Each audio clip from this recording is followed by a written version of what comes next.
कधी कधी असं वाटतं आपण आकाशाकडे पाहत असतो, पण खरं तर आकाशच आपल्याकडे पाहत असतं. ते सतत आपल्या माथ्यावर असतं. आपण जाऊ तिथे सोबत करतो, पण त्याची गडद निळाई कधी हातात पकडता येत नाही.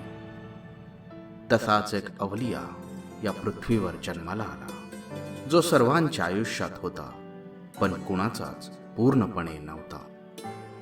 कृष्ण. कृष्ण हा शब्द उच्चारला की डोळ्यासमोर अनेक रूपं उभी राहतात. गोकुळातील खोडकर मुलगा, लोणी चोरणारा गवळा, गोपिकांच्या मनावर राज्य करणारा मुरलीधर, महाभारताच्या रणांगणात अर्जुनाचा सारथी आणि जगाला गीता देणारा एक महान तत्वज्ञ. पण एक प्रश्न मात्र कायम असतो, खरा कृष्ण कोण होता? कधी विचार केला आहे का? श्रीकृष्ण खरंच कसा होता? याच प्रश्नाचे उत्तर शोधण्याचा केलेला प्रयत्न म्हणजे युगंधर. शिवाजी सावंत या महान लेखकाने मराठी साहित्याला दिलेली एक अजरामर देणगी म्हणजे युगंधर. या पुस्तकात कृष्णदेव नाही, तो आहे एक जिवंत माणूस, एक नेता, एक मित्र, एक प्रेमी आणि एक असा व्यक्ती ज्याने संपूर्ण युगाला दिशा दिली. म्हणूनच त्याला म्हणतात युगंधर. शिवाजी सावंत यांच्या युगंधर कादंबरीत श्रीकृष्णाच्या जीवनाचे विविध पैलू उलगडले आहेत. ही कादंबरी केवळ पौराणिक कथा नसून श्रीकृष्णाच्या व्यक्तिमत्वाचा आणि तत्वज्ञानाचा सखोल अभ्यास आहे. कथा सुरू होते एका अत्याचारी राजापासून. कंस. बहिणीच्या 8व्या मुलामुळे तुला मृत्यू येईल या आकाशवाणीने बेचैन झालेल्या अत्याचारी कंसाने देवकी आणि वसुदेव यांना कैद करून ठेवलं आहे. त्यांच्या 7 मुलांचा जन्मताच अंत केलेला आहे. 8वे मूल जन्माला येताच वसुदेव त्या बाळाला वादळ, पाऊस आणि अंधारातून गोकुळामध्ये नंद यशोदेच्या घरी पोहोचवतो. तोच बाळ म्हणजे श्रीकृष्ण. गोकुळात कृष्ण साध्या गवळ्यांप्रमाणे वाढतो, लोणी चोरतो, गोपिकांबरोबर खेळतो आणि बासरी वाजवतो. कृष्ण म्हणजे साक्षात प्रेमभाव. काळ पुढे सरकतोय. आता मथुरेत येऊन कृष्ण आणि बलराम यांनी कंसाचा अंत केलेला आहे. कृष्णाने कंसाला मारलं. सुडासाठी नाही, धर्मासाठी घेतलेला तो एक निर्णय होता. युगंधरमध्ये कृष्ण सांगतो, अन्याय करणाऱ्याला थांबवणे हेही धर्माचे काम आहे. कंसाचा वध झाल्यानंतरही यादवांवर संकटे संपत नाही. जरासंधाच्या आक्रमणांपासून मथुरेला वाचवण्यासाठी कृष्ण एक धाडसी निर्णय घेतो. तो संपूर्ण यादव समाजाला घेऊन समुद्राच्या काठी एक नवं शहर वसवतो, द्वारका. श्रीकृष्णाने द्वारकेची स्थापना करून एक शक्तिशाली आणि सुरक्षित राज्य निर्माण केले.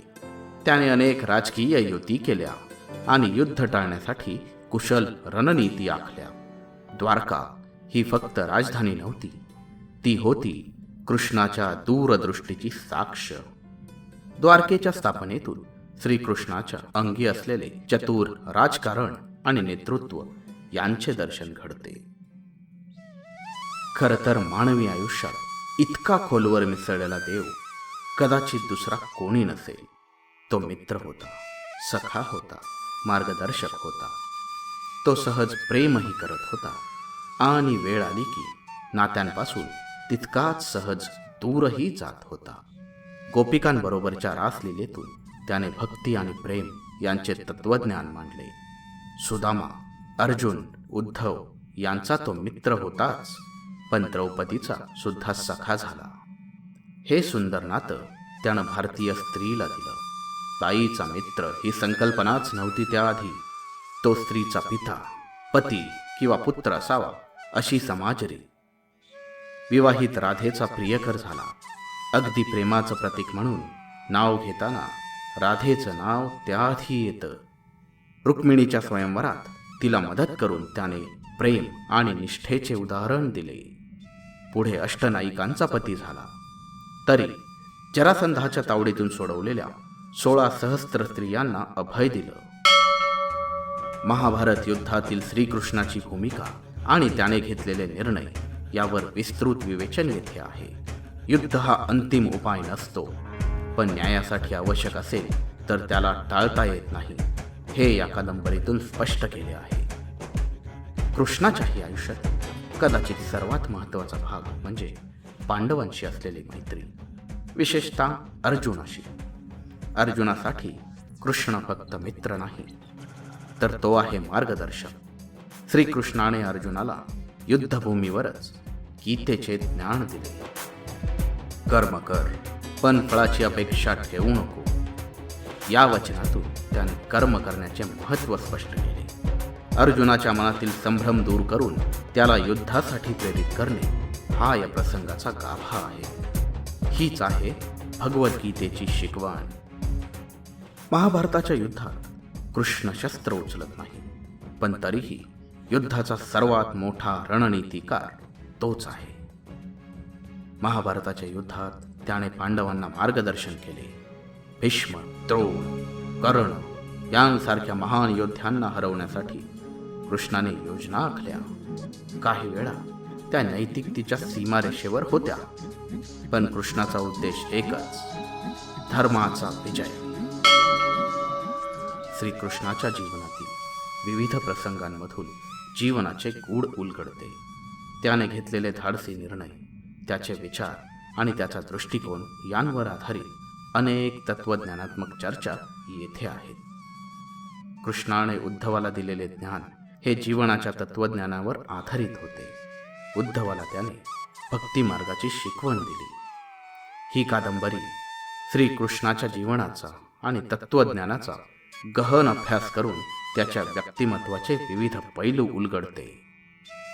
युगंधर ही फक्त कादंबरी नाही, ती आहे कृष्णाच्या आयुष्याचा एक खोल आणि विचार करायला लावणारा प्रवास. ती भारतीय इतिहास, संस्कृती आणि तत्वज्ञानाचा सखोल अभ्यास करणारी साहित्यकृती आहे.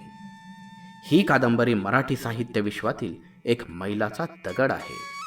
शिवाजी सावंत यांना त्यांच्या साहित्यिक कार्यासाठी अनेक पुरस्कार मिळाले आहेत. कादंबरीची लिंक डिस्क्रिप्शन बॉक्समध्ये दिली आहे. आपल्याला ही समरी आवडली असेल तर लाईक आणि सबस्क्राईब करायला, तसेच आपल्या जवळच्या साहित्यप्रेमींना शेअर करायला विसरू नका. आपले विचार कमेंट बॉक्समध्ये नक्की कळवा आणि अशाच आशयघन साहित्यकृतींचा आनंद घेण्यासाठी सबस्क्राईब करायला विसरू नका. आपले मराठी मॅटर.